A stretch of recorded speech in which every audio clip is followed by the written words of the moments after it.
Yeah, I want to react to this Adam 22 No Jumper interview with Snoopy Badazz because I think Snoopy Badazz kept it more official than a lot of dudes do when they come up on this internet.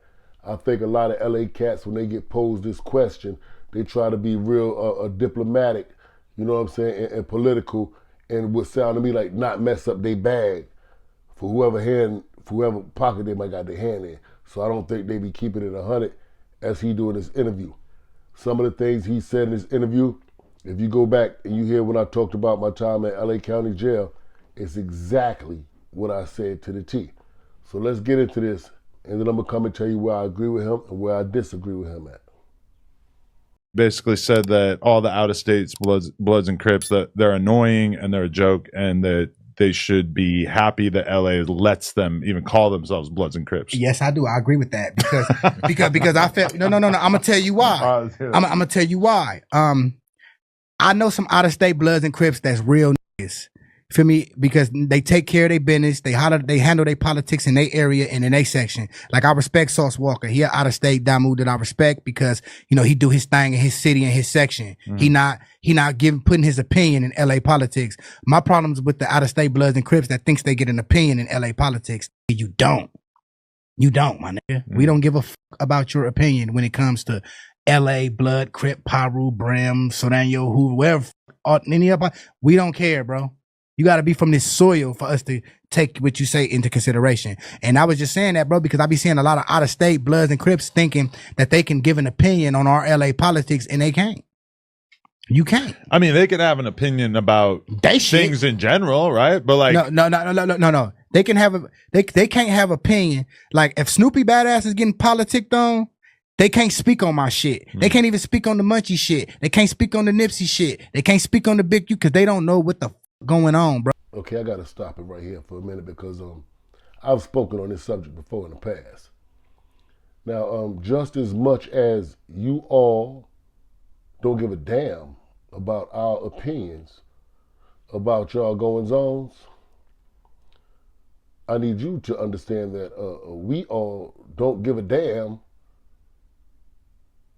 about your opinion when it comes to us speaking on it. Because like I said, it's on the internet.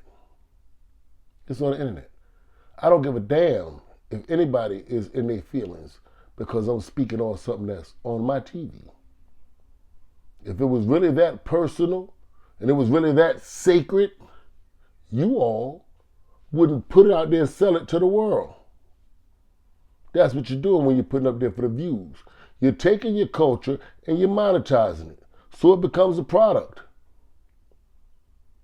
Now, just like any other product I pick up off the shelf, if I want to say it's good, it's good. If I want to say it's bull, it's bull. I can say what I want to say about it because you put it there.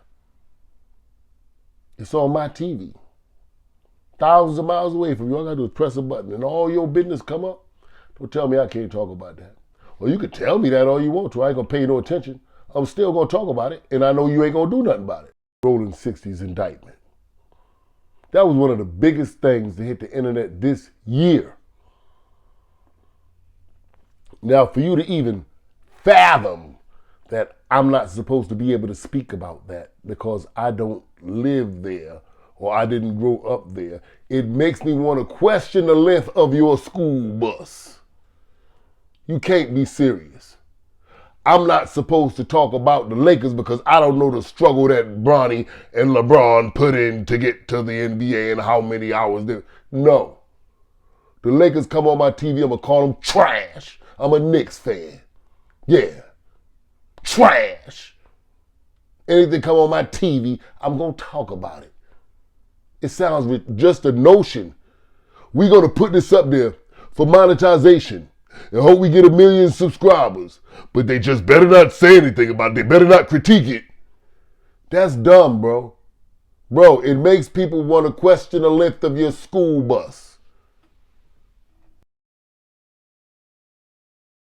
They don't know, bro. Like that's like me speaking on the King Vine and FBG duck policies. Right. I don't know what the fuck, I couldn't tell you how to get to O Block from to St. Lawrence.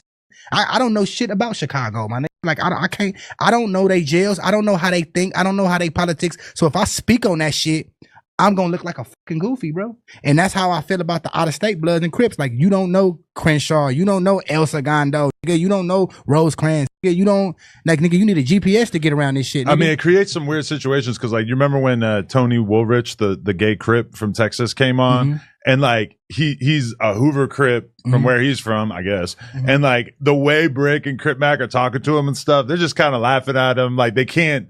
He doesn't even know that there's like a neighborhood Hoover thing. Like he don't know anything about the LA shit. It's just like that's what they say where you're from. Like, put it like this. I feel like, look it. These are the Bloods and Crips from out of state that I respect. I respect homegrown out of state Blood and Crip sets. Like the 9 Trey Gangsters, the Sex Money Murderers, the not no talking about he from Capanella Park, but he grew up in Philly. Get the fuck up out of here, bro. Exactly what he said right there is what a nigga told me in Supermax out Wayside in 2002. A nigga named Big Boy from 20s, Bloods. He told me that, you know, initially they weren't too fond of niggas in New York being Blood, but at this point it is what it is. But what they don't respect was nobody claiming their hoods. And like, just like Snoopy Badazz, the guy had heard of Sex Money Murder. He said, like, Sex Money Murder, like, y'all, we don't got no problem with that. He says the niggas claiming our hoods. Niggas talking about they from 5'9" Brims and bounty hunters, and they ain't never been over here, and they ain't got nothing to do with over here. They don't know nothing about over here. That's what he told me in there. And like, and so the way they once they said that part, you know, about not having no offense with what I was claiming at the time, you know, when I was gangbanging, so I didn't have no quarrels with nothing else they said after that. You know, so everything else they said on top of that about niggas being goofies or whatever, goofy wasn't the word back then, but whatever they were saying, like I said, I didn't have no issues with. Like, I didn't feel like it was nothing I needed to make a stance on because niggas said on top that they respected my shit. You know, but it was a lot of other things going. Like, I had homies at the time who was 5'9", you know, and I was calling home. I spoke to the homie Ace One on the phone when I was in San Bernardino County Jail, and I told him this. And I sent a kite home in 2002, and I told him this. So when I see dudes from the West Side come on the internet and they're questioned about how they feel about dudes, whatever, like I said, it feel like they always try to soften the blow and like not speak the same way they speak when it's no New York niggas in the room. And I felt like he did. Now, that's not to say that some people might genuinely feel, some people from LA might genuinely feel like, you know what I'm saying, it's love, niggas mutual, niggas equal, is cool or whatever, but, you know, and shout out to them, you know, it doesn't apply, let it fly. But like I said, the sentiment that we seen from the bounty hunter BJ dude is more on the harsh side, but on the more humble and peaceful side, it's even still like what I heard from Snoopy Badazz just now in this interview. And that's what I'm talking about in terms of what I get from people on the street when I'm actually out there 10 toes down on the soil, not what people are saying on the internet, which is often times why, you know, I speak against it because I be like, bro, man, they be looking at us like we clowns, man. We probably ought not do this. That be my thing. But, you know, some people are hell-bent. And I feel it's partially because some people have no identity outside of it. You know what I mean? The friendly extortion game. Nah, you my peoples. You know what I mean? Like, niggas post a video, they at the video shoot, they busting corners in a 6'4", but don't tell you them niggas is paid security. They got paid to ride around with you. They got paid to hang out with you in that park. So that'd be different. It'd be different. I don't respect that, bro. I don't, bro. So to nigga, I respect homegrown gangs. Like even Sauce Walker, they got the 102 Paru. That's homegrown. I can respect that, bro. But like, you ain't about to come at me and you from Georgia Hoover, bro. Get the fuck out my face, bro. Well, that shit is kind of wild when you're seeing all that Atlanta shit, all the Young Thug Rico shit, and you're like, damn, y'all are Inglewood, but you don't know any. You have no. I mean, I guess maybe there's a connection from back in the day. This is how you know they don't know shit. Young Thug beef with the Inglewood family Bloods in Atlanta, but he can come out here and be around the Inglewood family Bloods out here. Right. That should tell the out of state is right there that you niggas don't fucking matter. If you're that disconnected, you might as well just get like a different name at a certain point, right? That's what all I'm saying. Yeah. Ain't that what I've been saying? Adam acting like he said some profound shit. They just discovered America.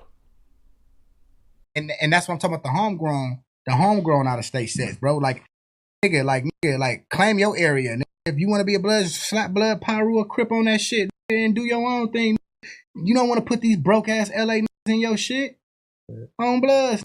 I mean, when 1090 Jake first came out here, he made that real clear to me. He's like, yeah, I'm a blood, but I ain't trying to tap in with any bloods out here. That shit got nothing to do with me. Which I respect. That's probably the smartest way to be, bro. Yeah. Like, okay, like who's gonna tell you you're not a blood? Unless ain't no central command to dictating what gangs could be Bloods and Pyrus. Look, in Big Tookie book, Blu-rays Black Redemption, he said the only thing it takes to be a Crip is the will to want to be one. That's it. That's it. If you read Big Tookie, and it's the same thing with the Bloods. The only thing it takes to be a Blood or a Pyru is the will to want to be one. If I could see it, I could be it. I get it. My thing is, why would I want to be it if I'm already the shit? Now, if you create you a section and you can put your own rules and shit to that to niggas that recruit, you can do that. But to say I'm a blood because I tapped in with Big Wooty Whoop from Bompton, out like, bro, Big Wooty Whoop don't give a fuck about you.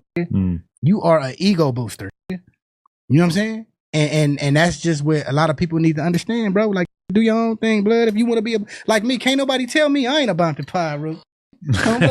Where you from? Shit, all of them, I guess. Motherfucker, it's Pyru. Like you know, Tax Stone used to always say he was a blood from New York. He's a blood, and he said back in the day on his podcast that he was only a blood because there was a bunch of Crips in his neighborhood and he didn't fuck with them. So he said, "Fuck it, I'm a blood." Just and then like 20 years later, he's still saying he's a blood. Ain't that, that's what he. Now he got locked up. Man, look, bro. We just gotta keep it real, bro. Like no one man run the B, P, or the C, my nigga. This, like we said earlier, this shit is decentralized.